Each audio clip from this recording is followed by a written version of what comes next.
ఈ ఉదయకాలం దేవుని సన్నిధిలో ఉండగా కొన్ని తలంపులు నా మనసులో ఉన్నాయి. అయినా యోహాను సువార్త 3వ అధ్యాయాన్ని మొదటి 3 వచనాలు చదవాలని కోరుతున్నాను. యోహాను సువార్త 3వ అధ్యాయం మొదటి 3 వచనాలు. యూదుల అధికారి అయిన నీకొదేమను పరిసయ్యుడొకడుండెను. అతడు రాత్రి యందు ఆయన యొద్దకు వచ్చి, బోధకుడా, నీవు దేవుని యొద్ద నుండి వచ్చిన బోధకుడవని మేమెరుగుదుము. దేవుడు అతనికి తోడై ఉంటేనే గాని నీవు చేయుచున్న సూచక క్రియలను ఎవడునూ చేయలేడని ఆయనతో చెప్పాను. 3వ వచనం కలిసి చదువుదాం. అందుకు యేసు అతనితో, ఒకడు క్రొత్తగా జన్మించితేనే కానీ అతడు దేవుని రాజ్యమును చూడలేడని నీతో నిశ్చయముగా చెప్పుచున్నాను నేను. చిన్న ప్రార్థన చేద్దాం. దయగల తండ్రి, ఈ ఉదయకాలం నూతన సంవత్సరంలో మేము ప్రవేశించి మిమ్మల్ని స్తుతించటం ఎంత మంచి అనుభవమో పాట రూపంలో పాడుకొని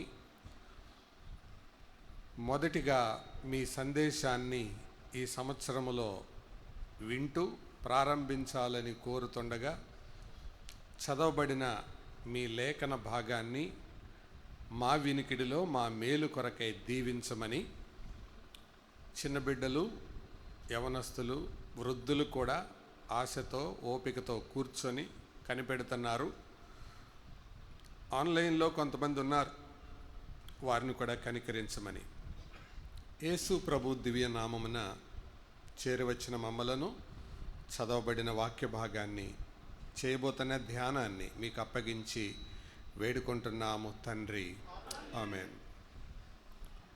ప్రియులారా, ఈ ఉదయకాలం నేను త్వరగా ఒక 4 సంగతులు మీ ముందు పెట్టాలని కోరుతున్నాను. అదేంటంటే కొత్త జీవితం, కొత్త సంవత్సరం, కొత్త సంవత్సరం, కొత్త జీవితం.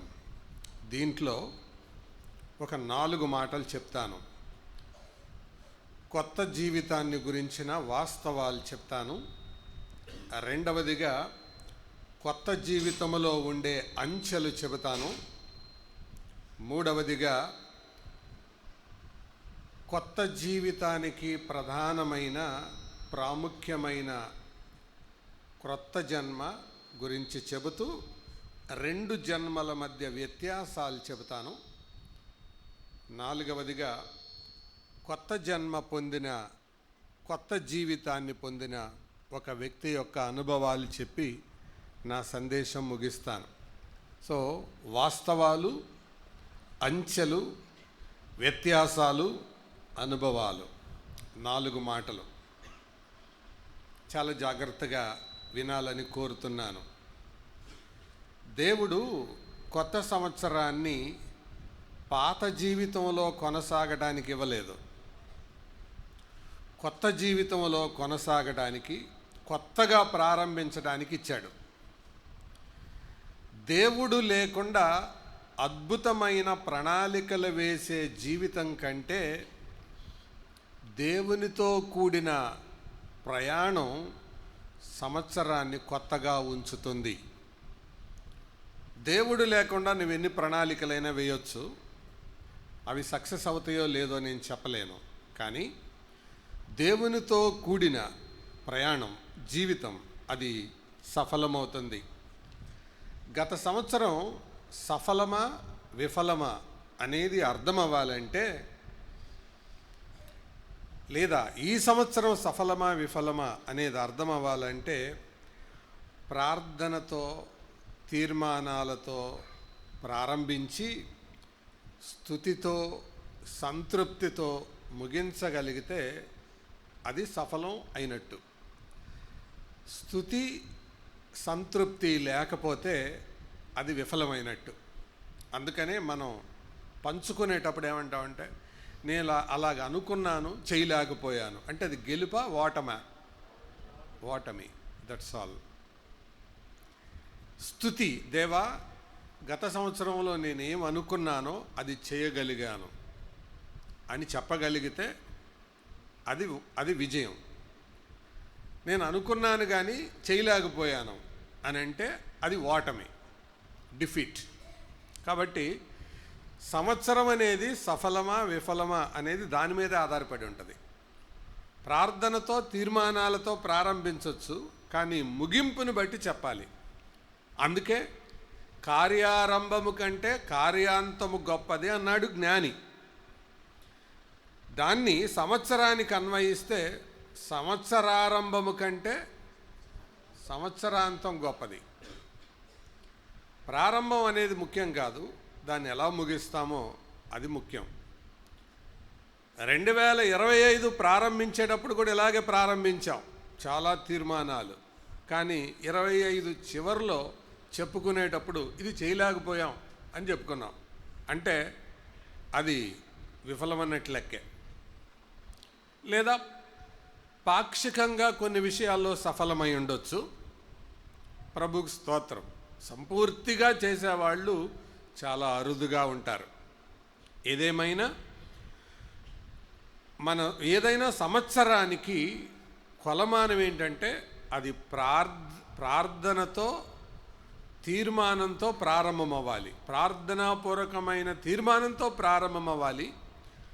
ముగింపు సంతృప్తికరమైన దాంతో స్తుతితో ఉండాలి. అప్పుడు అది సక్సెస్ అని లెక్క. ఎప్పుడైతే మనం సంతృప్తికరమైన స్తుతిని ప్రభువుకి చెల్లించలేమో అది మనం ఓడిపోయినట్టే లెక్క, ఏ విషయమైనా. దీన్ని బట్టి ఆలోచించండి, అప్పుడే అది హ్యాపీ న్యూ ఇయర్ అవుతుంది.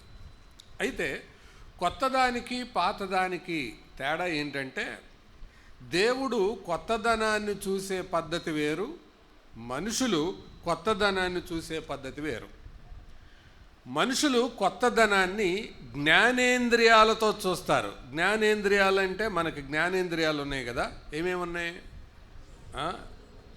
కళ్ళు, ముక్కు, నోరు, చెవులు, చర్మం. ఇవి జ్ఞానేంద్రియాలు. పంచేంద్రియాలు అని కూడా అంటారు. వాటితో చూస్తారు. అంటే శరీరానికి కొత్త బట్టలు, కొత్తగొన్నావే అనుకుంటారు. నోటికి కొత్త వంటలు, ఈరోజు చాలా బాగుంది, అదిరిపోయింది, కొబ్బరన్నం, కోడి మాంసం.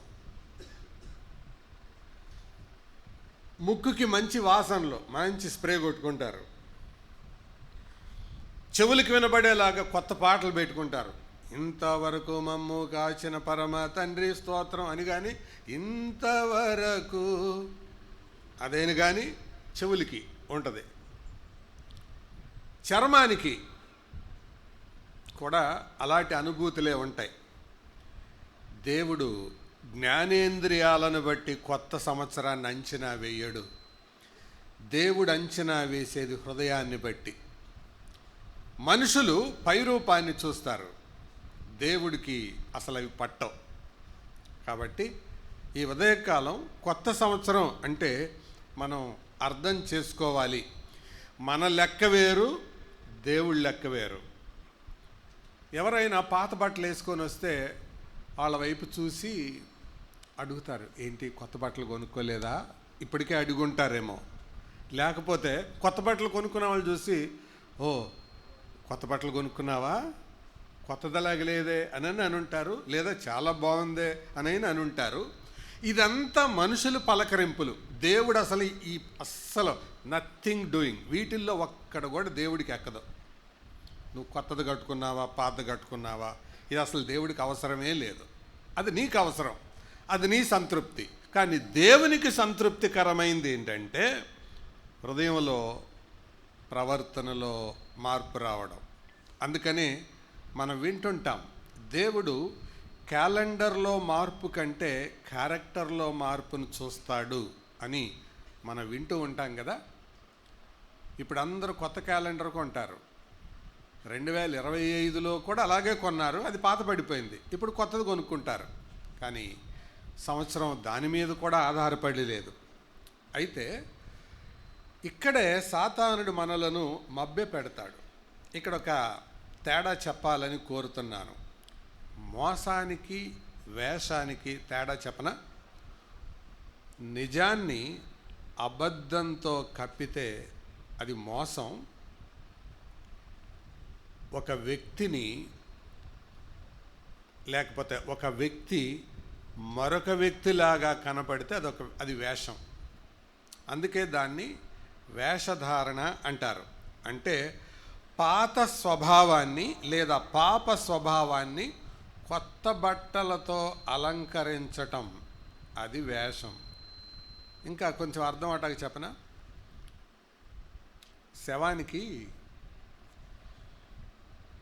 చచ్చిపోయిన శవానికి స్నానం చేపించి సూట్ వేసి, లేదా ఆడవాళ్ళు అయితే పట్టుచీర కట్టి ఒక పౌడర్ డబ్బా అంతా దాని మీద వేసి స్ప్రే బాటిల్ మొత్తం కొట్టి ఎంత వేస్తే ఆ శవానికి వాల్యూ వస్తుంది చెప్పండి? ఎంత వేస్తే వాల్యూ వస్తుంది? కమాన్ మాట్లాడండి. సేమ్ అంతే. మనలో మార్పు లేకుండా, మనలో మార్పు రాకుండా పైకి ఎన్ని కొత్త బట్టలు వేసుకున్నా, కొత్త హంగులు చేసుకున్నా శవానికి బట్టలు వేసినట్టే ఉంటుంది. It's like A dressing A dead body. చచ్చిపోయిన శవానికి బట్టలు వేస్తే ఎట్లా ఉంటుందో దేవుని దృష్టిలో అలాగే ఉంటారు. ఇంకా చెప్పాలంటే చాలామంది దేవుని దృష్టిలో కదులుతున్న శవాలు, కొత్త బట్టలు వేసుకున్న శవాలు. అర్థమైందా? కాబట్టి సహోదరులారా, నీకు కొత్త బట్టలు ఉన్నాయో లేదో దాని గురించి అస్సలు చింతించొద్దు. నీలో కొత్త తత్వం వచ్చిందో లేదా, అదే దాని గురించి ఆలోచించాలి. వరి దానికోసం, చింత దానికోసం ఉండాలి. యేసు ప్రభువారు ఈ మాట తెలియచేస్తూ ఉన్నారు. సరే, ఇవి కొత్త జీవితాన్ని గురించిన కొన్ని వాస్తవాలు. రెండవ మాట చెప్తాను, అంచెలు. అంటే కొత్త జీవితం అంటే దాంట్లో కొన్ని స్టెప్స్ ఉంటాయి. అవి త్వరగా చెప్తాను. ఆ కొత్త జీవితం ఎలా మొదలవుతుందో తెలుసా? It starts with new birth. కొత్త జన్మతో ప్రారంభమవుతుంది. రెండవదిగా, ఎప్పుడైతే క్రొత్త జన్మ జరిగిందో వాళ్ళు క్రొత్త సృష్టి అవుతారు. ఇవన్నీ బైబిల్లోవే. క్రొత్త జన్మ అనేది ఇప్పుడు మనం చదివిన యోహాను సువార్త 3వ అధ్యాయం 3వ వచనంలో, వారు క్రీస్తులోకి వెళ్ళినప్పుడు వాళ్ళు కొత్త సృష్టి అవుతారు. కొరింథీ 2వ పత్రిక 5వ అధ్యాయం 17వ వచనం. ఎప్పుడైతే వాళ్ళు కొత్త సృష్టి అవుతారో వాళ్ళల్లోనికి కొత్త హృదయం వస్తుంది. ఇది హెచ్కేల్ గ్రంథం 36వ అధ్యాయం 26వ వచనం. ఇది స్టెప్ బై స్టెప్ జరిగేది. ఆ తర్వాత ఎప్పుడైతే వారిలో కొత్త హృదయం వస్తుందో వారు కొత్త మార్గంలో నడుస్తారు. అది హెబ్రీ పత్రిక 10వ అధ్యాయం 20వ వచనం. ఎప్పుడైతే వాళ్ళు కొత్త మార్గములో నడుస్తారో వాళ్ళలో క్రొత్త ఆజ్ఞకు వాళ్ళు బద్దులై ఉంటారు. కొత్త ఆజ్ఞకు. ఇది యోహాను సువార్త 13వ అధ్యాయం 34వ వచనం. ఈ కొత్త ఆజ్ఞకు ఎప్పుడైతే బద్దులై ఉంటారో వారు కొత్త గమ్యానికి వారసులు అవుతారు. అర్థమైందా? ఎన్ని కొత్తలు చెప్పాను? మళ్ళీ చెప్తున్నాను. కొత్త జన్మ అది వచ్చినప్పుడు వాళ్ళు కొత్త సృష్టిగా మారుతారు.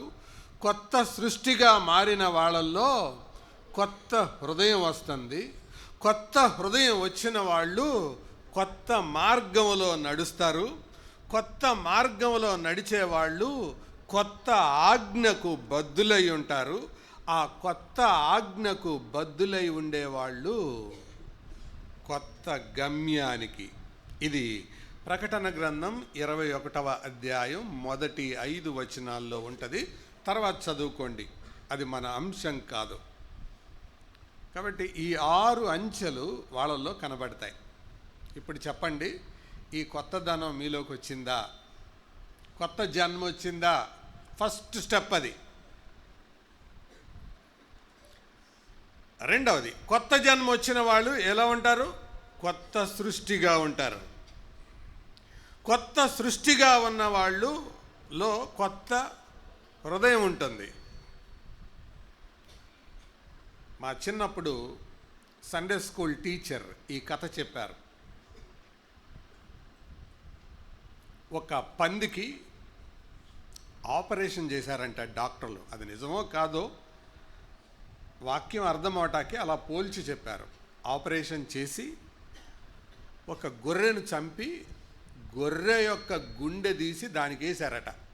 అంటే పందికి హార్ట్ ట్రాన్స్ప్లాంట్ చేశారు, వేరే దాన్ని వేశారు. ఆ పందికి వేసిన తర్వాత స్పృహలో నుండి కోలుకున్నాక దానికి అంత వైద్యం, ఆ పరీక్షలన్నీ చేసి అంత మెరుగుపడిన తర్వాత అది లేచి గుంటను చూసి అసహించుకుంటుంది, పెంటను చూసి అసహించుకుంటుంది. తోసినా కూడా వెళ్ళటల్లా. కారణం ఏంటి? గుండె మార్పిడి జరిగింది. నూతన హృదయం అంటే అది అర్థం. మనలో నూతన హృదయమే గనక ఉంటే పాపాన్ని అసహించుకునే స్వభావం ఉంటుంది. అదే రుజువు. సో ఆ హృదయం ఉన్నప్పుడు ఆ మార్గంలో నడుస్తారు. కొత్త మార్గం, హెబ్రీ పత్రికలో చెప్పబడ్డట్టు ఆ మార్గంలో నడిచేవాళ్ళు ఆ కొత్త ఆజ్ఞకు బద్దులై ఉంటారు. ఆ ఆజ్ఞకు బద్దులై ఉండేవాళ్ళు కొత్త గమ్యం వరకు కొనసాగుతారు. సో ఈ కొత్తదనం జీవితంలో వచ్చిందా రాలేదా పరీక్ష చేసుకోవాలి. ప్రియులారా, అసలు కొత్త అనే దానికి నిర్వచనం ఏంటి అని నేను చూశాను. అంటే 4 నిర్వచనాలు, జనరల్ డెఫినేషన్స్ దొరికాయి. దాన్ని ఇంగ్లీష్లో చెప్తాను, తర్వాత తెలుగులో చెప్తాను. కొత్త అనే దానికి 4 సాధారణమైన నిర్వచనాలు. సంథింగ్ నాట్ ఎగ్జిస్టింగ్ బిఫోర్, అంటే ఇంతకు ముందు లేనిది, దాన్ని కొత్తది అంటారు.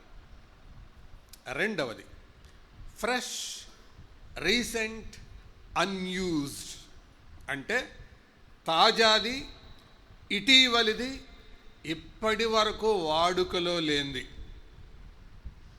మూడవది డిఫరెంట్ ఫ్రమ్ ఓల్డ్, అంటే పాతదానికి వ్యతిరేకమైంది, దాన్ని కొత్తది అని అన్నారు. నాలుగవది ఇంప్రూవ్డ్ ఆర్ ట్రాన్స్ఫార్మ్డ్ అని అర్థం. అంటే మెరుగైనది లేదా రూపాంతరం చెందింది అని అర్థం. రిపీట్ అయిందని కాదు అర్థం, మెరుగైనది, రూపాంతరం చెందింది. ఇది జనరల్ డెఫినేషన్ కొత్త అనేదానికి అర్థం. ఇప్పుడు అదనమాట కొత్తది. అయితే సృష్టిలో చూస్తే కొత్తదంటూ ఏమీ లేదని జ్ఞాని అయిన సొలొమోను తన ప్రసంగి గ్రంథంలో చెప్పాడు. సూర్యుని కింద కొత్తది ఏదీ లేదు, ఇంతకుముందు ఉందే, ఇక ముందు కూడా ఉండబోయేది అని అన్నాడు. కాబట్టి సూర్యుని కింద కొత్తదంటూ ఏమి లేదు. అయితే మరి బైబిల్లో కొత్త అనే దానికి 5 సందర్భాల్లో వాడబడింది. 1 రూపాంతరానికి వాడబడింది, 2 దైవిక కార్యం కొరకు వాడబడింది, 3 భర్తీ చేయుట, బదులుగా చేయుట అనే దానికి వాడబడింది, నిరంతరం తాజాగా ఉండుట అనే దాని కొరకు వాడబడింది, తర్వాత నిత్యత్వపు వాస్తవానికి వాడబడింది. ఇది ప్రియులారా కొత్త దానికి బైబిల్లో వాడబడినవి. సరే, దాన్ని కూడా వదిలేసేయండిలే, కానీ ఈ 3వ దాన్ని చాలా జాగ్రత్తగా వినండి. యోహాను సువార్త 3వ అధ్యాయంలో మనం మొదటి 5 వచనాలు చదువుకున్నాం. దీంట్లో యేసు ప్రభువారు కొత్త నిబంధనలో నీకోదేముతో ఆయన సంభాషించిన సంభాషణ కనపడుతుంది. ఈ యోహాను సువార్త 3వ అధ్యాయాన్నిలో అందులో నుంచి ఒక 3 మాటలు మనం జ్ఞాపకం చేసుకోవచ్చు. అందులో 3 మాటలు ఏంటంటే, మొదటి మాట పైనుండి వచ్చిన జన్మ, దాన్నే కొత్త జన్మ అన్నారు. రెండవది పైనుండి వచ్చిన రక్షకుడు, ఆయనే యేసు ప్రభు.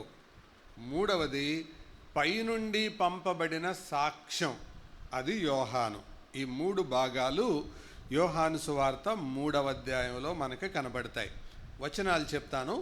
3వ అధ్యాయం 1 నుండి 9 వచనాల్లో పైనుండి వచ్చిన జన్మ అది కనబడుతుంది.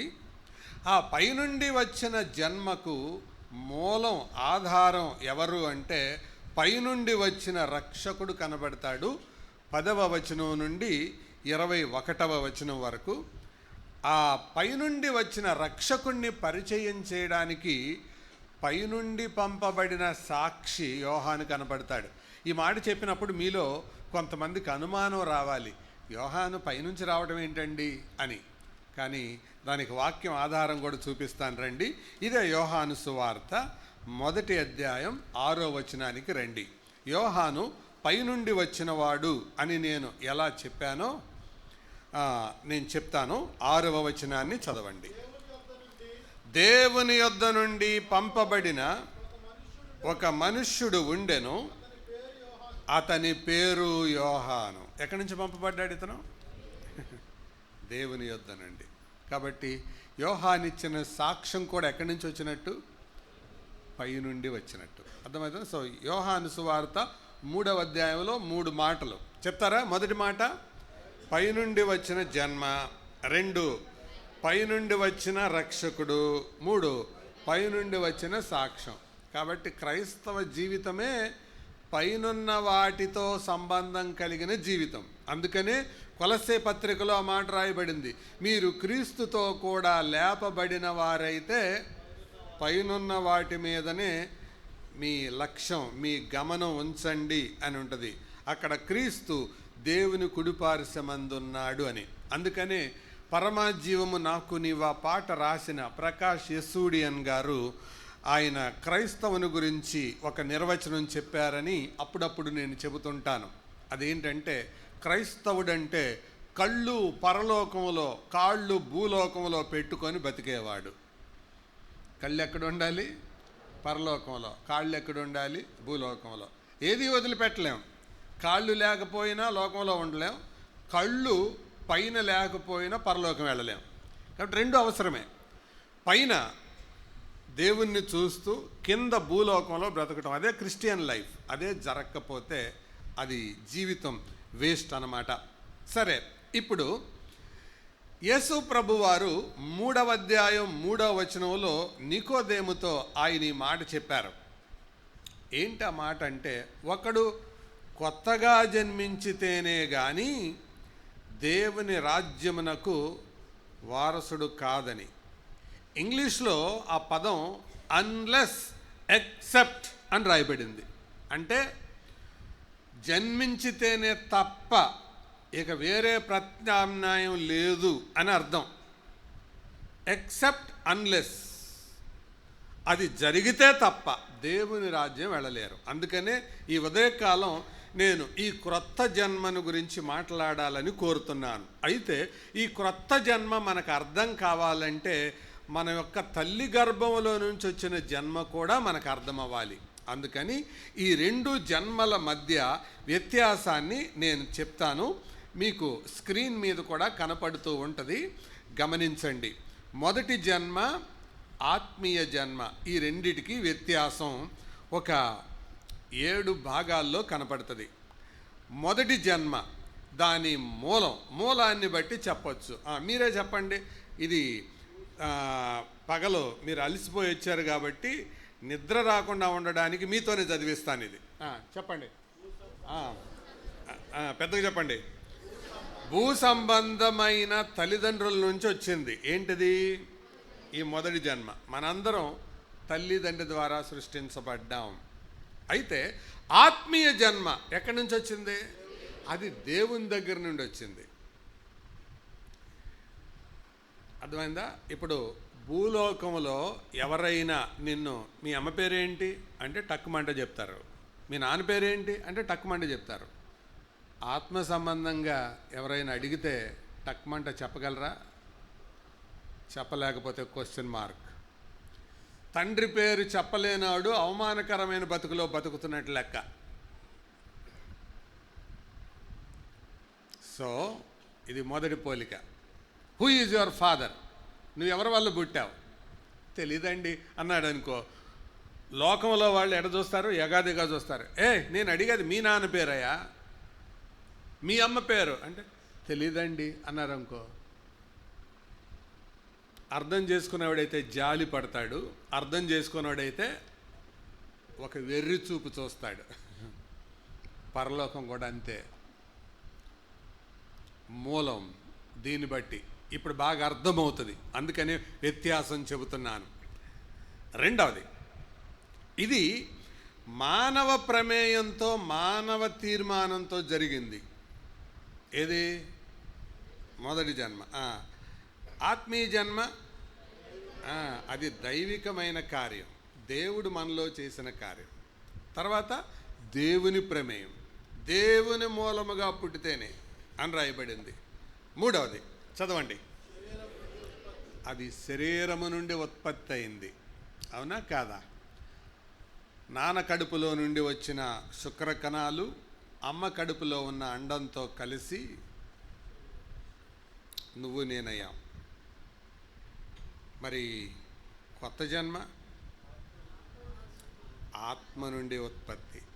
అందుకనే బైబిల్ చెప్తుంది, ఒకడు నీటి మూలముగాను ఆత్మ మూలముగాను. అర్థమవుతుందా? తర్వాత రెండవది కాలం. అంటే ఆ కొత్త జన్మకు పాత జన్మకు ఎంతకాలం పట్టింది? మొదటి జన్మ అంటే తల్లి గర్భంలో నుంచి వచ్చిన జన్మ వచ్చినప్పుడు 3 రోజులు పుట్టానండి నేను అన్న వాళ్ళు చేయొద్దండి, ఫోటో తీసి వాట్సాప్లో పెడదాం. నేను చాలా రోజులు పుట్టానండి అన్న వాళ్ళు ఎవరైనా ఉన్నారా? ఎనీవన్? 3 బర్త్డేలు ఉన్న వాళ్ళు చేయొత్తాలి. ఒకవేళ సచివాలయానికి వెళ్ళి నాకు 3 డేట్ ఆఫ్ బర్త్ సర్టిఫికెట్లు కావాలంటే ఎన్ని కావాలని ఇస్తాం, కానీ 3 డేట్లు అయితే వేయమయ్యా అంటారు నాకు తెలిసి. అంతేనా? 3 సపరేట్ డేట్లు వేసి ఇచ్చేది ఏదైనా ఉంటే చెప్పండి, తీసుకుందాం. ఒక్కరోజే పుడతాం. అందుకే జి రాజారావు గారు అంటా ఉండేవాళ్ళు, ఒక్కరోజే పుట్టామా, రోజు కొద్దిగా పుట్టామా అని. తల్లి గర్భంలో నుండి వచ్చిన జన్మ ఒకేసారి జరిగింది. మారు మనసు రక్షణ అనుభవం అది కూడా ఎన్నిసార్లు జరిగేది? వన్స్ అండ్ ఓన్లీ వన్స్, ఒకేసారి. దీన్నే ఎఫెసీ పత్రిక 1:13 మీరు రక్షణ సువార్తను విని వాగ్దానము చేయబడిన ఆత్మ చేత ముద్రించబడి ఉన్నారు. సీల్డ్. ఒకే రోజు జరిగిపోయింది. కాలం ఒక్కరోజే, ఒక్కసారే జరిగింది. అది కూడా ఒక్కసారే జరిగింది. తర్వాత ఇది ఒక్కరోజే జరిగింది, అది కూడా ఒక్క సమయంలోనే జరిగింది. ఏదన్నా తప్పకుండా నీకు ఒక టైం ఉండాలి. రక్షించబడిన దినం నీకు గుర్తేనా సోదరా సోదరి? అది గుర్తేనా? ఏదైనా మర్చిపోవచ్చు, కానీ ఆ రోజు ఆ సమయం మర్చిపోలేం. అది మర్చిపోలేని భక్తుడే రాశారు ఆ పాట. హాయానంద సుదీనము నా యేసున్నమ్మి నా దీనము. యేసుక్రీస్తుని నమ్మి నా సుదినం నేను మర్చిపోలేను. అది నువ్వు మర్చిపోయావంటే నీ జన్మ ప్రశ్నార్థకమే. అర్థమవుతుందా? అందుకే తేడా చెప్తున్నాను, రెండిటికి బాగా లింకు కుదురుతుందని. కాబట్టి తర్వాత మూడవదిగా ప్రత్యామ్నాయం లేనిది. దీనికేం ప్రత్యామ్నాయం లేదు. మరి దీనికేంటి? పశ్చాత్తాపం, విశ్వాసం కలిస్తేనే జరుగుతుంది. అది దేవుని వైపు నుండి దేవుని మీద విశ్వాసం, నీలో మొదలైన పశ్చాత్తాపం, ఈ రెండు కలిసి కార్యం చేశాయి. మీరు విశ్వాసము ద్వారా కృపచేతనే రక్షింపబడి ఉన్నారు. ఓకే. మూడవది ప్రక్రియ, ప్రాసెస్. మొదటి జన్మ ఎలా ఉంది? వేదనతో. మరి రెండో జన్మ అదే అంటే కొత్త జన్మ, అది కూడా వేదనే. ఒక ప్రసంగికుడో, ఒక వాక్యోపదేశకుడో, ఒక సువార్థికుడో భారంతో, వేదనతో ఆ మాటలు పంచుకుంటారు. నువ్వు నాశనానికి వెళ్తున్నావు అన్న ఆశతో. వేదన లేకుండా పుట్టినాళ్ళు. ఇంకో మాట చెప్పనా, తల్లి తండ్రులు ఎక్కువ, తల్లి ప్రాముఖ్యంగా ఎవరిని ఎక్కువ ప్రేమిస్తుంది? ఎవరి కోసం అయితే ఎక్కువ నొప్పులు తీసిందో వాళ్ళని ఎక్కువ ప్రేమిస్తుంది. నొప్పులు రొప్పులు ఎవరి కోసం ఎక్కువ పడిందో వాళ్ళ మీద ఎక్కువ ప్రేమ ఉంటుంది.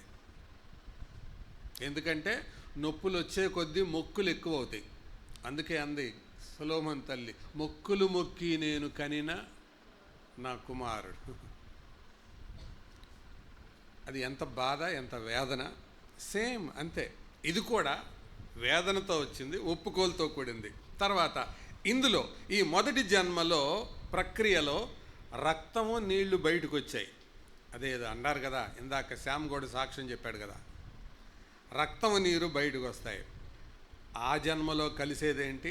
అక్కడ కూడా రక్తము నీరే. అక్కడ రక్తం ఎవరి రక్తం? యేసుక్రీస్తు రక్తం, దేవుని వాక్యం. ఈ రెండూ కలిశాయి. రైట్. తర్వాత ఇది భౌతికపరమైన, చదవండి, ప్రసవ వేదన. ఎంత వేదన అండి, పడేవాళ్ళకి తెలుసు. అందుకే ప్రసవ వేదనకు మరో జన్మ అంటారు. బతుకుతారో చచ్చిపోతారో తెలియదు. ఆ వేదన దేవుడు అవతోనే చెప్పాడు, ఆ ప్రసవ వేదన ఉంటుంది. అలాగే ఇందులో ఆత్మ సమర్పణ ఉంటుంది. నీ ఆత్మను సమర్పించుకోకుండా రెండవ జన్మ అవదు. కాబట్టి నువ్వు నిజంగా పుట్టావంటే నీ ఆత్మను ప్రభువుకు సమర్పించావు. ఇంకా చెప్పనా, నువ్వు బ్లాంక్ నోట్ మీద, తెల్ల కాగితం మీద సంతకం పెట్టి ఆయనకి ఇచ్చావు. రక్షణ అంటే అర్థం అది. ముందు నువ్వు పూర్తి చేయి ప్రభువా, తర్వాత నేను సంతకం పెడతాను అనేది రక్షణ కాదు.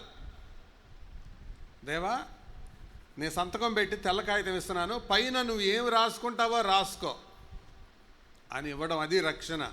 అదే రోమాపత్రిక 10:9 చెబుతుంది, యేసు ప్రభువని నీ నోటితో ఒప్పుకొని దేవుడు మృతులలో నుండి లేపనని హృదయమందు విశ్వసిస్తే నువ్వు రక్షించబడతావు. వేదన లేకుండా బిడ్డ పుట్టదు, పశ్చాత్తాపం లేకుండా విశ్వాసి పుట్టడు. నాలుగవది స్వభావం. తల్లిదండ్రి ద్వారా వచ్చిన ఈ జన్మ ద్వారా ఏ స్వభావం వచ్చింది? పాపపు స్వభావం వచ్చింది. మరి దేవుని నుండి వచ్చిన జన్మ ద్వారా ఏ స్వభావం రావాలి? ఏమండి, మరి ఇది వచ్చిందా? అందుకే ఒక దేవుని సేవకుడు అన్నాడు, ఒక కుక్క పిల్లల్ని కనిన తర్వాత వెనక్కి తిరిగి ఎప్పుడు చూసుకోదంట. ఎందుకు? నాకు ఉన్నాయి కుక్క పిల్లలే అని దానికి గ్యారెంటీ. ఒక పంది పిల్లల్ని ఈనిన తర్వాత ఎప్పుడు వెనక్కి తిరిగి చూసుకోదంట, అన్నీ పందులే వచ్చాయా, ఇందులో గేదెలు ఏమన్నా వచ్చాయా అని. కానీ దేవుడికి మాత్రం ఆ భయం మొదటి నుంచి ఉందంట. ఆయన కనిన తర్వాత మళ్ళీ వెనక్కి తిరిగి చూసుకోవాల్సి వస్తుంది, ఈడు నా సంబంధ, ఈడు దుష్టుని సంబంధ అని.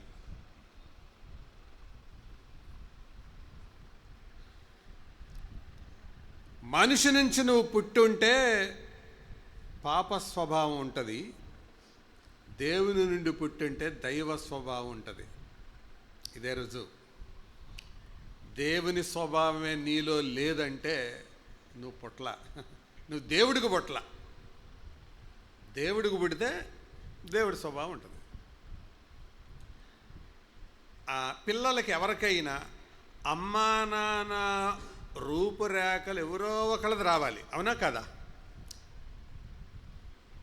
రూపురేఖలు రాకపోయినా మేనమామదో తాతదో ఎవరిదో ఒకళ్ళు కనపడాలి, అవునా కదా? ఆ మేనమామదే కనపట్ల, తాతదే కనపట్ల, అమ్మదే కనపట్ల, నాన్నదే కనపడతలా అంటే అర్థం ఏంటి? అదో పెద్ద క్వశ్చన్ మార్క్. దేవునికి పుట్టిన వాళ్ళది దేవుడు రూపురేఖలు, దేవుడు గుణగణాలు కనపడాలి. కనపట్ల అంటే అర్థం ఏంటి? పుట్టింది దేవుడికేనా? అదే ఆలోచించాల. అదే కొత్త జన్మ. That is new birth. అదే చెప్తున్నాడు. కొత్తగా జన్మించితేనే కానీ, except and unless you are born again, నువ్వు కొత్తగా జన్మించితేనే కానీ దేవుని రాజ్యమునకు వారసురవు కానేరవు నికోదేం అని చెప్తున్నాడు. భౌతిక జన్మ ద్వారా భౌతిక జీవితం పొందుతాము, ఆధ్యాత్మిక జన్మ ద్వారా దైవిక జీవితం పొందుతాము. ఈ భౌతిక జన్మ ద్వారా శరీర మరణం వస్తుంది, అంతేగా. పుట్టిన ప్రతి వాళ్ళు చచ్చిపోతారు. కానీ ఈ ఆత్మీయ జన్మ ద్వారా వచ్చేదేంటి చెప్పండి? Eternal life. అది తేడా. నువ్వు దేవుని ద్వారా పుట్టుంటే ఆత్మకు నిత్య జీవం ఉంటుంది. తల్లిదండ్రులకు పుట్టావు కాబట్టి చచ్చిపోతావు, అది శరీరం. దేవుడికి పుట్టావు కాబట్టి ఆత్మ చావదు, ఎలకాలం ఉంటుంది. ఇదే నిరీక్షణ. నెక్స్ట్, ఎదుగుదల. భౌతికంగా ఎదగాలంటే చదవండి పెద్దగా, పాలు ఆహారం. మరి ఆత్మీయంగా ఎదగాలంటే ఏమండి? వాక్యం, ప్రార్థన. ఇప్పుడు అందరు నా వైపు చూసి జవాబు చెప్పండి. పాలు ఆహారం లేని బిడ్డ ఏమవుతాడు? ముందు బలహీనం అవుతాడు, బాగవకపోతే చస్తాడు. వాక్యము ప్రార్థన లేని విశ్వాసం ఏమవుతాడు? బలహీనమవుతాడు, చస్తాడు. ఉందా మరి? నెక్స్ట్, ఎదుగే ప్రాసెస్లో తల్లిదండ్రులు జాగ్రత్త కింద ఉండాలి. ఎవరు? పుట్టిన బిడ్డ. ఈ ప్రాసెస్లో ఆత్మీయ జీవితంలో ఎక్కడ ఉండాలి? సంఘము యొక్క బాధ్యత, క్రమశిక్షణ కింద ఉండాలి. పుట్టిన బిడ్డను బజారులో వదిలేసి ఏమవుతుంది? కుక్కో నక్కో ఏదో ఒకటి బీక్కెళ్తుంది. రక్షణ పొందిన నీవు దేశం మీద పడి తిరుగుతుంటే ఏమవుతుంది? అంతే. అర్థమవుతుందా? నెక్స్ట్, మొదటి జన్మలో కనిపించే ఎదుగుదల చాలా కీలకం. రెండవ జన్మలో కూడా అంతే. ఎదుగుదల చాలా కీలకం. ఎదుగుదల కనపడాలా వద్దా? 3 ఏళ్ళ తర్వాత పెరగట్లా, 5 ఏళ్ళైనా పెరగట్లా, 10 ఏళ్ళైనా పెరగట్లా. ఏంట్రా పొట్టాడా అంటే, నన్ను పొట్టాడు అంటావేంటి, నేను ఎంత పెరుగుతున్నాను తెలుసా అని అన్నాడు అనుకో. అవతల వాళ్ళు ఏమంటారు? పెరిగితే కనపడాలి కదరా మాకు అంటారా అనరా? మరి ఆత్మీయంగా అందుకేగా అపోస్తలుడైన పౌలు తిమోతితో అన్నాడు, నీ అభివృద్ధి అందరికీ తేటగా కనపడాలి. కనపడుతుందా? అభివృద్ధి కనపడుతుందా? Is your growth seen clearly? నీలో అభివృద్ధి కనబడుతుందా? అందుకే యానన్ అనే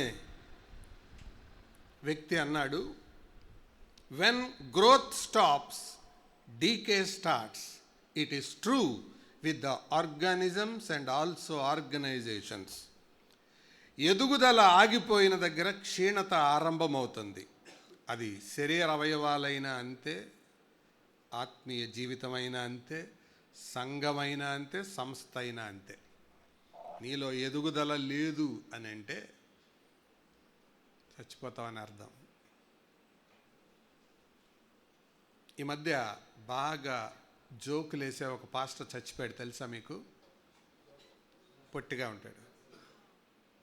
ఆయన్ని ఎందుకు ఇంత త్వరగా చచ్చిపోయాడు అని ఒక వైద్యుని అడిగితే వాళ్ళు ఇలా చెప్పారు, ఎదుగుదల ఉండదండి, షార్ట్గా ఉంటారు కదా, ఊపిరితిత్తులు ఎదగాల్సినంత ఎదగవు, అందుకనే అవి పని చేయకపోతే దాని ఎఫెక్ట్ గుండె మీద పడుతుంది, హార్ట్ అటాక్ వచ్చేస్తుంది అన్నారు. ఎదగవలసినట్టుగా ఎదగకపోతే చస్తావు. అర్థమవుతుందా సోదరులారా? అందుకే అంటున్నాడు నీ అభివృద్ధి తేటగా కనపడాలి. అది ఎదుగుదల ప్రాసెస్. రైట్, త్వరగా వెళ్ళిపోదు. నెక్స్ట్ ఏంటి? గుర్తింపు. గుర్తింపు పుట్టగానే ఎవరింటి పేరు వస్తుంది? నాని ఇంటి పేరు వస్తుంది.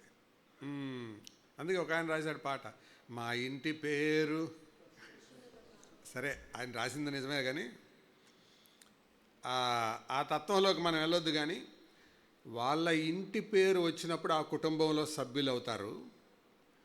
నువ్వు పుట్టినప్పుడు దేవుని ఇంట్లో సభ్యుడవుతావు. నెక్స్ట్, మొదటి జన్మ నీకు భూ సంబంధమైన పౌరసత్వాన్ని తెస్తుంది. అంతేనా?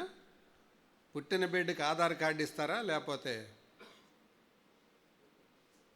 పుట్టకపోయినా ఇస్తారా? కడుపులో ఉన్నాడండి, ఆధార్ కార్డు రాయండి అని వెళ్ళండి చూద్దాం, సచివాలయం దగ్గరకో బ్యాంకు దగ్గరకో. ఏమంటారు? ముందు పుట్టనివ్వండి అంటారు. పౌరసత్వం వస్తుంది. అలాగే యేసుక్రీస్తునందు జన్మించిన వారికి పరలోక పౌరసత్వం వస్తుంది. అర్థమవుతుందా? నెక్స్ట్, తాత్కాలిక స్వాస్థ్యానికి వారసుడవుతాడు. అంటే వాళ్ళ అమ్మ ఆస్తి, వాళ్ళ నాన్న ఆస్తి, వాళ్ళకున్న దానికి ఆ స్వాస్థ్యానికి వారసుడవుతారు. మరి దేవుని ఇంట్లో పుడితే చెప్పండి పెద్దగా, దేవుని ఇంటికి వారసులు అవుతారు. దేవుని వాగ్దానాలకు, దేవుని ఆస్తికి వారసులు అవుతారు. అందుకే రాశారు మాసిలమణి గారి పాట, దేవుని వారసులం ప్రేమ నివాసులము. మనం దేవుని వారసులం. ఇది అర్థమవుతుందా? ఇదే కొత్త జన్మ పాత జన్మకి రెండింటికి వ్యత్యాసాలు. ఎందుకు ఇదంతా చెబుతున్నానంటే, మీరు పుట్టారా? అది నా ప్రశ్న. ఈ అనుభవానికి మీ దగ్గర ఆన్సర్ లేకుండా హ్యాపీ న్యూ ఇయర్ చెప్పొద్దు. ఎవడికి కావాలి హ్యాపీ న్యూ ఇయర్? మారు మనసు లేకుండా, రక్షణ లేకుండా కొత్తది ఎలాగొస్తుంది? యాంత్రికంగా ఏదో తమాషాగా వచ్చి కూర్చొని వెళ్ళిపోవటానికా? మారు మనస్సు లేకుండా, రక్షణ లేకుండా, అదే ప్రభు చెప్తున్నాడు, ఒకడు కొత్తగా జన్మించితేనే కానీ. నెక్స్ట్, గమ్యం దగ్గరికి వద్దాం. డెస్టినేషన్ చెప్పండి. ముగింపు ఏంటి? దానికి ముగింపు భౌతిక జన్మకు భౌతిక మరణం.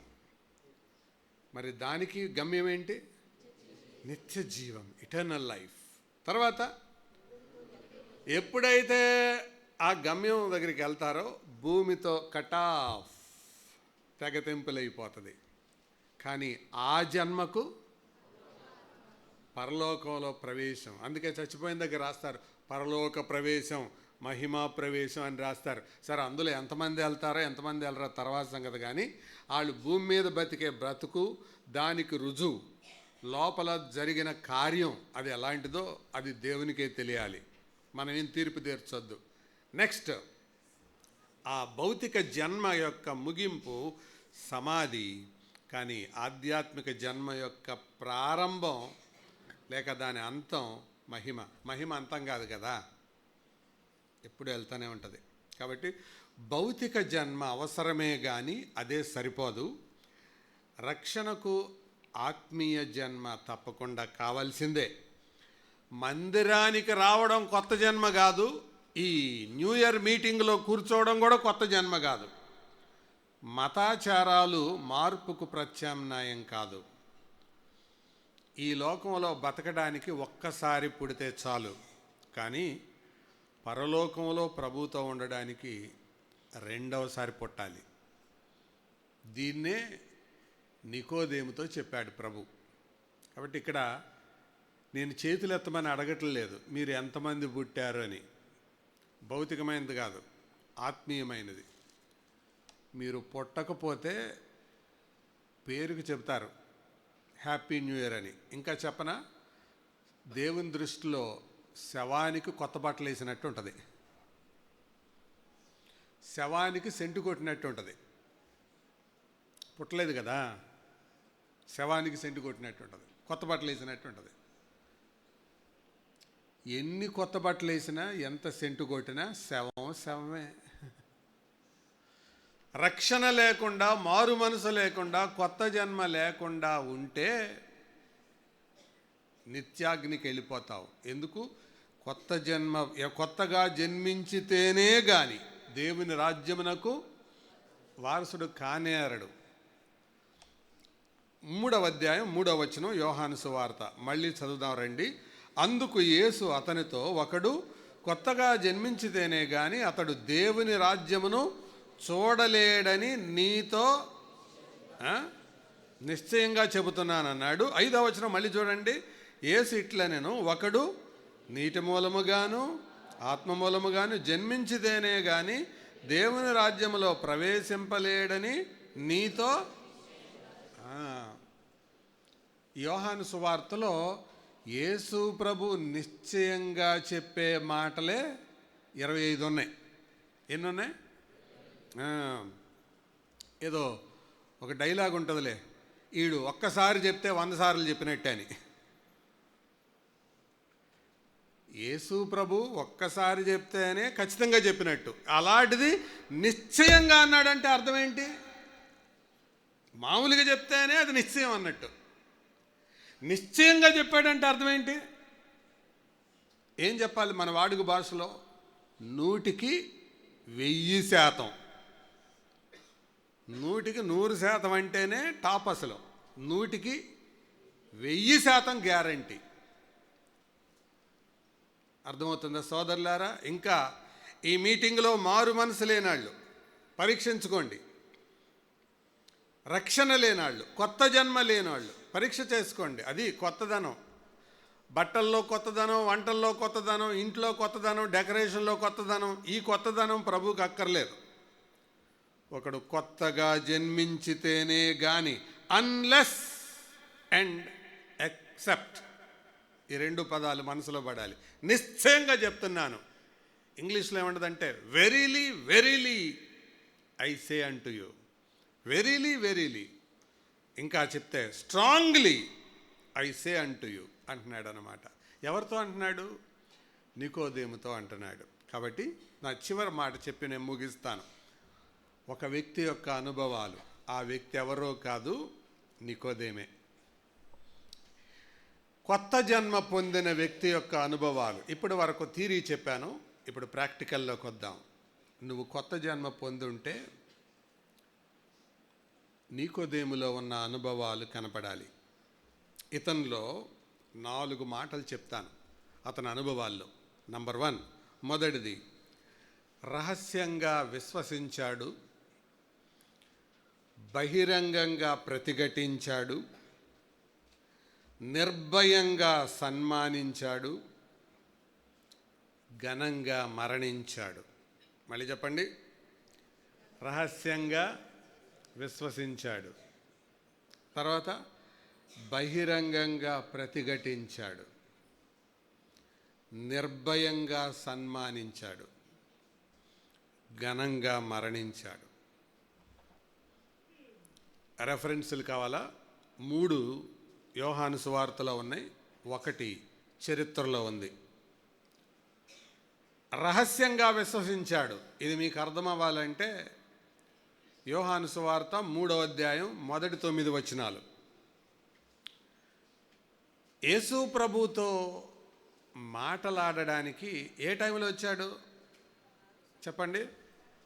రాత్రి టైంలో వచ్చాడు. 3వ అధ్యాయం మొదటి వచనం. యూదుల అధికారి అయిన నికోదేమనుందా, నీకోదేమనుందా? మనకు వాడుక భాషలో కొన్ని పదాలు అట్టు వచ్చేస్తాయి. హేబేలు అంటారు. హేబేలు కాదు, బైబిల్లో ఉంది హేబేలు. అలాగే నీకోదేమని ఉంది. మనం ఏమంటాం?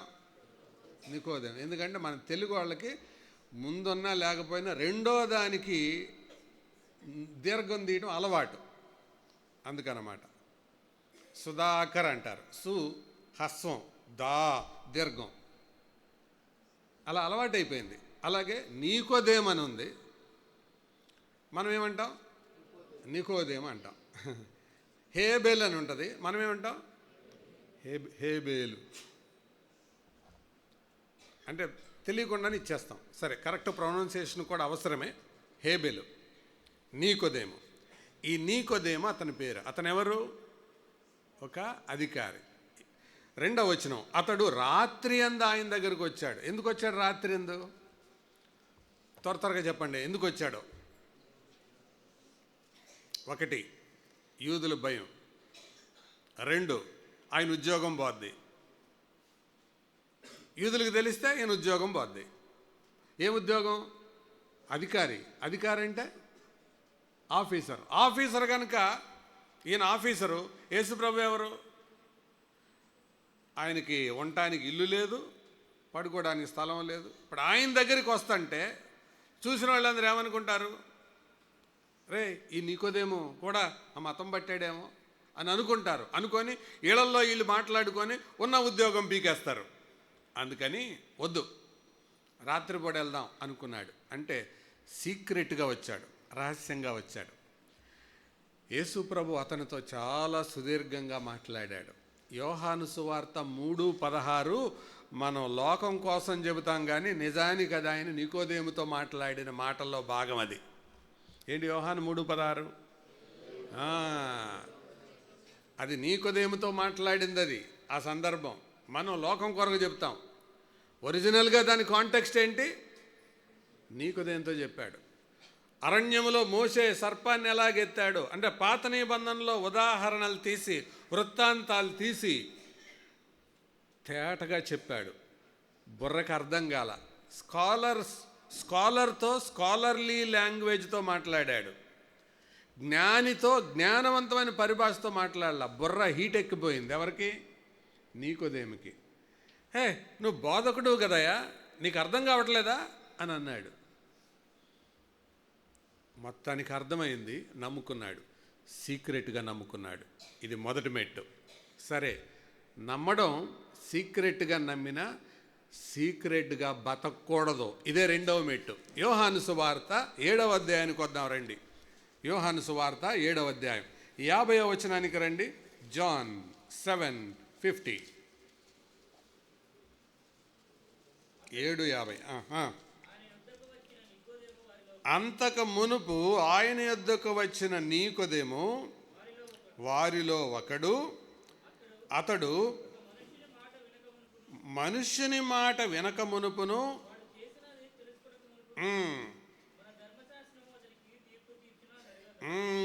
అంటే అక్కడ చేరిన పరిసయ్యులు, బంట్రోతులు అందరూ యేసు ప్రభు గురించి తీర్పు తీర్చేశారు.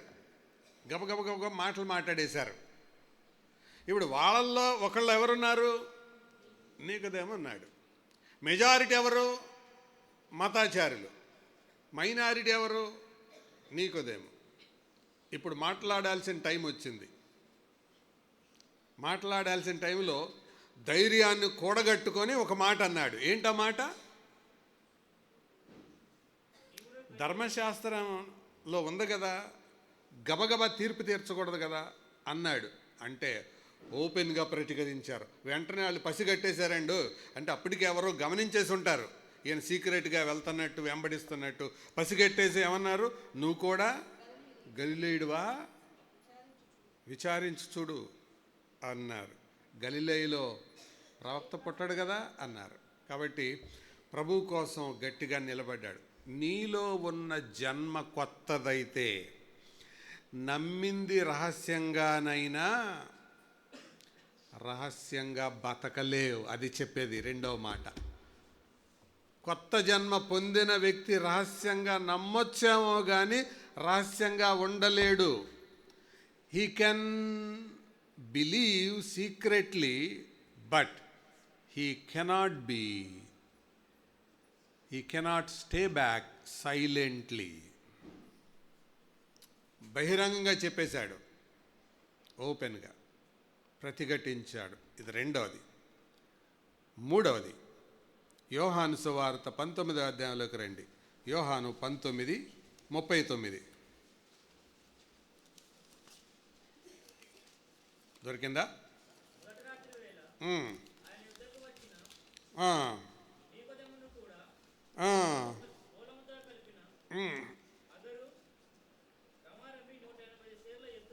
తెచ్చను.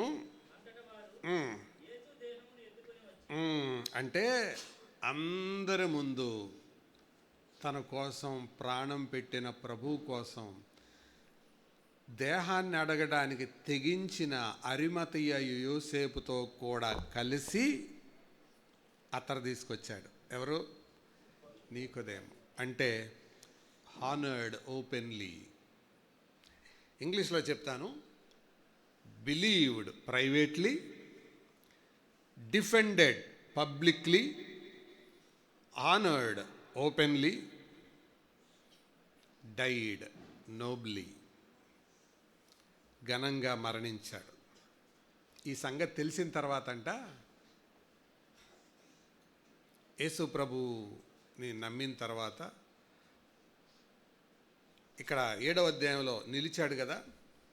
తర్వాత ఆయన సమాధి కార్యక్రమం అప్పుడు ధైర్యంగా వెళ్ళి పాతిపెట్టే కార్యక్రమంలో ఇతడు కూడా పాలు పంపులు పొందాడు కదా. ఆ తర్వాత ప్రభువు కొరకు సాక్షిగా జీవిస్తూ ఉండగా యూదులందరూ కలిసి ఇతని ఉద్యోగాన్ని పీకేశారట. పీకడమే కాదు, ఈ అధికారిని, ఈ పరిసయ్యుల్లో ఒకడిని బాగా కొట్టారట. ఆ కొట్టిన దెబ్బలకు తట్టుకోలేక ఆ పడిన దెబ్బలు తీవ్రమైన దెబ్బలయ్యి మంచం మీద పడ్డాడు. మంచం మీద పడి అలాగే చనిపోయాడు. నోబులి. యెహోవా భక్తుల మరణం ఆయన దృష్టికి విలువ కలిగింది. ప్రియులారా, కొత్త జన్మ పొందిన వ్యక్తి యొక్క జీవిత అనుభవం 4 చెప్పాను. మొదటిదేంటి? రహస్యంగా విశ్వసించాడు,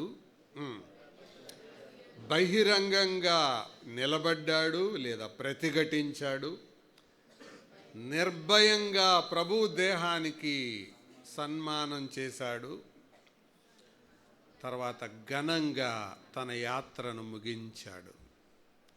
నువ్వు కొత్తగా జన్మించిన వ్యక్తివైతే ఈ 4 అనుభవాలు ఉండాలి. ఇది లేకపోతే నీ జన్మ ప్రశ్నార్థకం, క్వశ్చన్ మార్క్. చెప్పండి, ఎంతమంది చెప్పగలరు నేను కొత్తగా జన్మించానని? కొత్తగా జన్మించితేనే కానీ, ఎక్సెప్ట్ బోర్న్ అగైన్. యేసు ప్రభు పునరుద్ధానుడై పైకి వెళ్ళిపోయిన తర్వాత శిష్యుల సంఖ్య విస్తరిస్తున్న రోజుల్లో నీరో చక్రవర్తి పరిపాలిస్తున్న దినాలవి. ఆ సమయంలో నీరో పరిపాలించే రోమా సామ్రాజ్యంలో గ్లాడియేటర్స్ అని ఉండేవాళ్ళు. గ్లాడియేటర్ మూవీ కూడా విడుదల చేశారు, కొంతమంది చూసి ఉండొచ్చు. ఆ గ్లాడియేటర్స్లో వాళ్ళ పని ఏంటంటే వాళ్ళని ప్రత్యేకమైన స్థలంలో పెట్టి వాళ్ళకి భోజనం పెడతారు, మేపుతారు. వాళ్ళు రాజు పక్షంగా యుద్ధం చేయాలి. అంటే ఆ యుద్ధ పోరాటంలో పాలు పంపులు పొందాలి. పొందేటప్పుడు వాళ్ళు పాట పాడాలి. మేము చక్రవర్తి వస్తాదులం, ఓ రాజా నీ కోసం మేము పోరాడుతాం, జయిస్తాం, మరణించిన బతికిన అంతా నీ కోసమే అని పాట పాడాలి వాళ్ళు. అది వాళ్ళ పని. ఆ టైంలో ఈ గ్లాడియేటర్స్ని బాగా సిద్ధపాటు చేసేవాళ్ళు. అయితే యేసు ప్రభువుని గురించిన సాక్ష్యం ఈ సైన్యంలోకి కూడా వెళ్ళిపోయింది. కొంతమంది సైనికులు నమ్ముకున్నారు, వాళ్ళల్లో ఈ గ్లాడియేటర్స్ కూడా ఉన్నారు. తెలుగులో వస్తాదులు అంటారు వాళ్ళని. మంచి వీరులు, యుద్ధ నైపుణ్యం కలిగిన వాళ్ళు, ధైర్యం కలిగిన వాళ్ళు కూడా. ఇది తెలుసుకొని వాళ్ళు జర్మనీ దేశం మీద, అక్కడ ఉండే వాళ్ళ మీద యుద్ధం చేయాలి. వెళ్ళేటప్పుడు ఈ పాట పాడాలి. మేము రాజు యొక్క వస్తాదులం, చచ్చిపోవడానికైనా తెగించిన వాళ్ళం, ఆయన కోసం పోరాడదాం, ఆయనకి జయం తీసుకొస్తాం అని అంటూ యుద్ధంలోకి దిగాలి. అయితే యేసు ప్రభువుని గురించిన విశ్వాసంలోనికి కొంతమంది రావడాన్ని బట్టి ఈ వార్త సైన్యంలో ఉండే రహస్య ఏజెంట్ల ద్వారా నీరో చక్రవర్తికి వెళ్ళింది. ఆ నీరో చక్రవర్తి యొక్క సైన్యంలో వెస్పేషియన్ అని ఒక సైన్యాధిపతి ఉన్నాడు. అతన్ని పిలిచి, మన రోమా సామ్రాజ్యంలో ఆ గలిలయుడి తాలూకు విశ్వాసపు బీజాలు కనపడతని అని విన్నాను. నేను నిన్ను నమ్మి నీకు ఆ పని అప్పగిస్తున్నాను. వెళ్ళి ఎవరెవరున్నారో వాళ్ళని ఏరిపారేయ్ అని పంపించాడు. చిత్తం మహాప్రభు అని అక్కడి నుంచి బయలుదేరి వెళ్ళాడు ఈ వెస్పేషియన్. వెళ్ళి సైన్యం అందరినీ సమకూర్చి, నేను మర్యాదగా చెప్తున్నాను, మీలో కొంతమంది ఆ గలిలయుడిని నమ్ముకున్న వాళ్ళు ఉన్నారట. మీలో ఎవరైనా స్వచ్ఛందంగా ముందుకొస్తే మర్యాదగా ఉంటుంది, లేకపోతే వాళ్ళని ఎలాగోకలా పట్టుకుంటాం అని అనేటప్పటికీ ఓ 40 మంది ముందుకు వచ్చారు. వచ్చిన తర్వాత వాళ్ళందరూ కండలు తిరిగిన బలశాలులు, శూరులు. ఈ వెస్పేషియన్ మాట్లాడుతూ అన్నాడు, మీకేం పోయే కాలం వచ్చిందిరా, బోల్డ్ భవిష్యత్తు ఉంది మీ ముందు.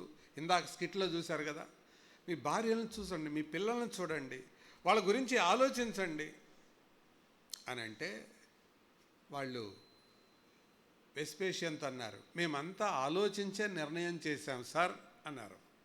అయితే పక్కనే ఉన్న వాళ్ళు అన్నారు, సార్ ఇలా వదిలితే ఇంకా పెచ్చు పెరిగిపోతారు సార్, కాబట్టి వీళ్ళందరినీ చంపేసేయండి అన్నారు. అందరూ కత్తులు తీస్తుంటే వెస్పేషియన్ అన్నాడు, వద్దు వద్దు, ఇలా చంపితే అందరికీ సరిగ్గా తెలియదు, వీళ్ళని ఒక విచిత్రమైన పద్ధతిలో చంపుదాం.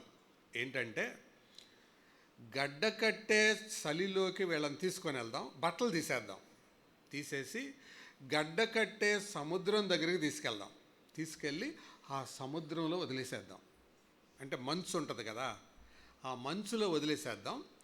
అక్కడ ఆ మంచు మీద నడుస్తుంటారు, బట్టలు ఉండవు ఒంటి మీద. ఒడ్డు మీద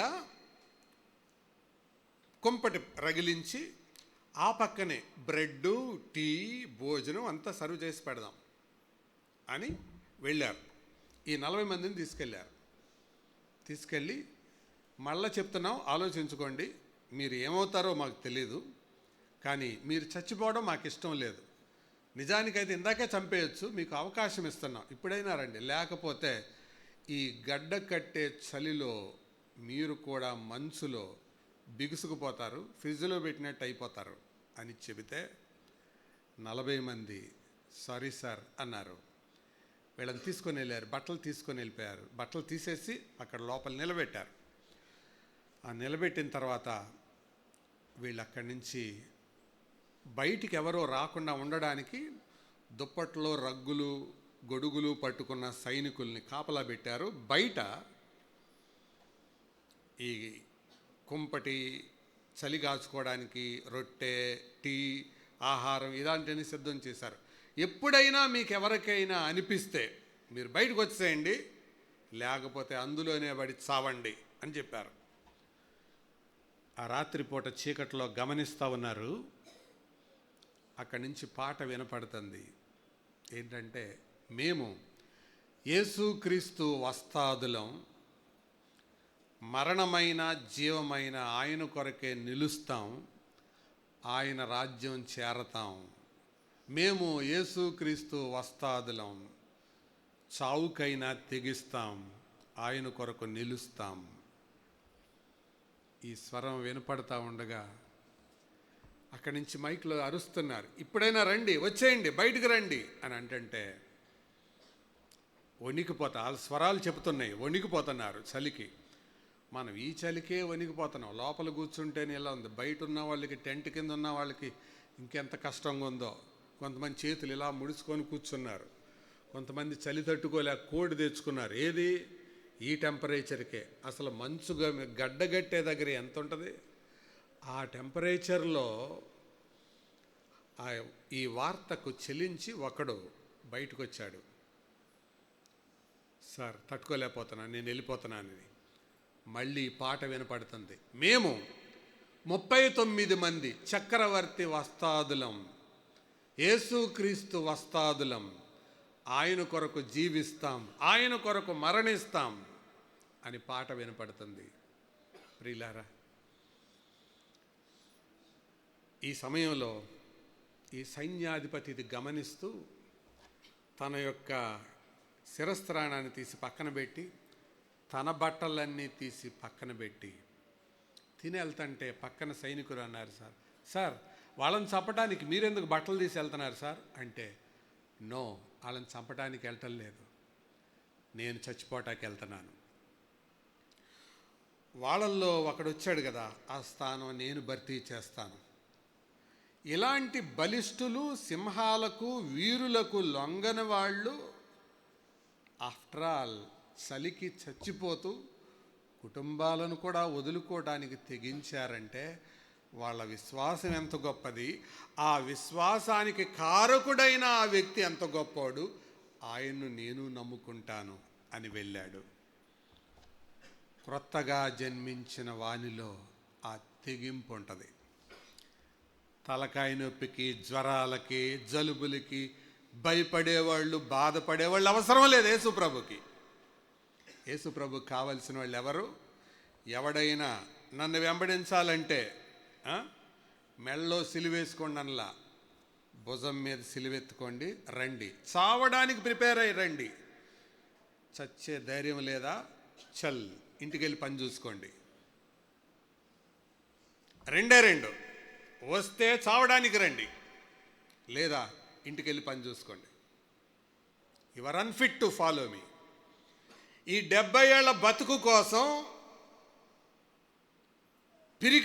పిరికితనంతో బ్రతికే వాళ్ళు నాకు అవసరం లేదు, నేను నిత్య జీవాన్ని ఇస్తానని ఎంతమంది ఎరిగారో, లెట్ దెమ్ కమ్ ఫార్వర్డ్. ఇలాంటి ధైర్యశాలులు కావాలి. కొత్తగా జన్మించిన వ్యక్తి యొక్క 4 అనుభవాలు చెప్పాను. చెప్తారా? నా సందేశం అంతా వెళ్ళిపోనివ్వండి, కానీ 4 మాటలు మిగలనివ్వండి, దాంతోనే మీరు పరీక్షించుకోండి. రహస్యంగా విశ్వసించాడు, బహిరంగంగా నిలబడ్డాడు, ప్రతిఘటించాడు, నిర్భయంగా సన్మానించాడు, ఘనంగా మరణించాడు. నా చివరి ప్రశ్న, కొత్తగా నువ్వు జన్మించావా? ఇదే లేకపోతే హ్యాపీ న్యూ ఇయర్ అని నువ్వు ఎవరికి చెప్పక్కర్లేదు, నీకు కూడా అనిపించుకునే అవకాశం లేదు. ఎందుకో తెలుసా? మీరు బాధ పెట్టాలని కాదు, కానీ మీ హృదయం గుచ్చుకోవాలంటున్నాను. ఎవడైనా శవం దగ్గరికి వెళ్ళి సమాధిలో పెట్టబోయే ముందు షేక్ హ్యాండ్ ఇచ్చి హ్యాపీ న్యూ ఇయర్ అన్నాడు అనుకోండి, ఏమంటారండి? మెంటలోడు అంటారు,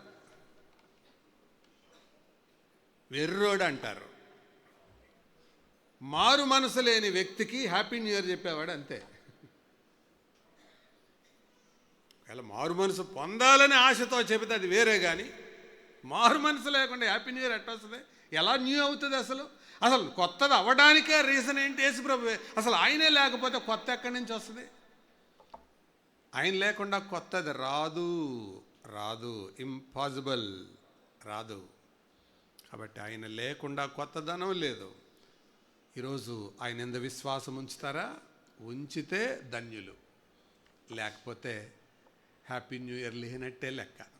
4 మాటలే, రైట్? 2 4లు చెప్పాను. కొత్త జీవితాన్ని గురించి 4 వాస్తవాలు, అంచెలు, వ్యత్యాసాలు, అనుభవాల్లో 4 మాటలు. ఏంటది? రహస్యంగా విశ్వసించడం, బహిరంగంగా ప్రతిఘటించడం, నిర్భయంగా సన్మానించడం, ఘనంగా మరణించడం. ఇది కొత్త జన్మ పొందితే ఈ తెగింపు ఉంటుంది, అంతే. రోజు ఇంక వేరే ఆల్టర్నేటివే లేదు. నీకోదేం అంటే అర్థం కాంకరర్ ఆఫ్ ద పీపుల్, ప్రజలను జయించువాడని. ప్రజలను జయించువాడు మాత్రమే కాదు, పరిస్థితులను కూడా జయించువాడు. ప్రార్థన చేద్దాం, తల వంచండి. ప్రార్థన.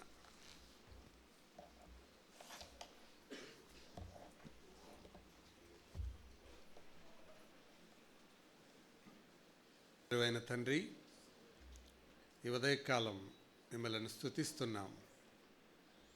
కొత్త జన్మ, కొత్త జీవితానికి ఎంత అవసరమో మేము జ్ఞాపకం చేసుకున్నాం. చాలామంది మారు మనసు రక్షణ లేకుండానే కొత్త సంవత్సరంలోనికి అడుగు పెట్టేశారు. ఈరోజైనా మారు మనసు పొందడానికి కృపనివ్వండి. ఇలాగా ఎన్ని అవకాశాలు వస్తాయో మాకు తెలియదు, కానీ ఒకానొక దినం మీ ఎదుట నిలబడ్డప్పుడు రక్షించబడి ఉంటే సంతోషంతో లెక్క చెప్పగలుగుతారు. కొత్త జన్మ లేకుండానే ఇలాంటి ఆచారాలలో పాలు పంపులు పొంది ఉంటే నిత్యాగ్నికి లోనవుతారు. విన్నవారిలో కార్యం చేయమని, మహిమ పొందమని, చేరివచ్చిన ప్రతి బిడ్డను, ప్రతి కుటుంబాన్ని పేరు పేరు వరుసన మీకు సమర్పిస్తూ, ఎవరునూ నశించిపోకూడదని, ఎవరూ నరకాగ్నికి వెళ్ళకూడదని మీరు కోరుకొని ఈ సంవత్సరం ఇచ్చారు ప్రభువా.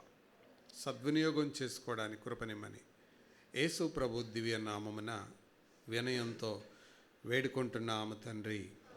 ఆమేన్.